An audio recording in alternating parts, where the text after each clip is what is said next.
Once upon a time, in a quiet little town, there was a shoe store called Shirley's Shoes. It was a colorful shop filled with all kinds of shoes, sneakers, boots, sandals, and even sparkly ballet shoes. But what no one knew was that at night, when the lights were turned off, something magical happened in Shirley's Shoes. Every night, as the clock struck midnight, the shoes woke up, they stretched their laces, wiggled their tongues, and got ready for the most exciting event of all, the Great Shoe Race. Now, this wasn't just any race. It was a special race because it took place in the shop when everything was dark and still. Only the shoes could see the track because they had tiny glowing lights in their soles. On one particular night, all the shoes gathered at the starting line. There was Speedy the sneaker, Bobby the boot, Sandy the sandal, and Belle the ballet shoe. The shoes lined up eagerly. Speedy was known for his quick moves, Bobby was sturdy, Sandy was flexible, and Belle was the prettiest of all. As the clock ticked midnight, Shirley's shop was transformed. The shoes heard a faint go from the old cuckoo clock, and off they went. Speedy zoomed ahead with his springy laces, easily clearing the first obstacles of shoe boxes and tissue paper.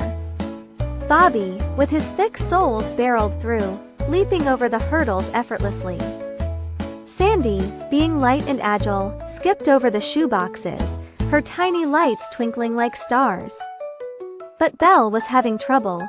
Her ribbons fluttered as she tried to keep up with the others. "Oh no," she thought, "I can't win like this." But then she remembered her strength grace. She tapped into her ballet strengths and twirled over the obstacles like a magic ballerina. With every spin and jump, Belle began catching up, her lights creating beautiful patterns in the air. The race was thrilling, and the shoes were neck and neck at the final stretch. They zoomed past the cash register, dodged the store broom, and then it was one last leap over the welcome mat. Belle gracefully leapt across the finish line, just a toe ahead of Speedy and Bobby. She had won, the other shoes cheered, and Sandy exclaimed, "Belle, you twirled like a star out there." The shoes congratulated each other, giggling and rubbing their shiny soles together. They all agreed, "Next time, let's do a relay race." As the sun began to rise, the shoes returned to their shelves, tired but happy. They couldn't wait for the next great shoe race.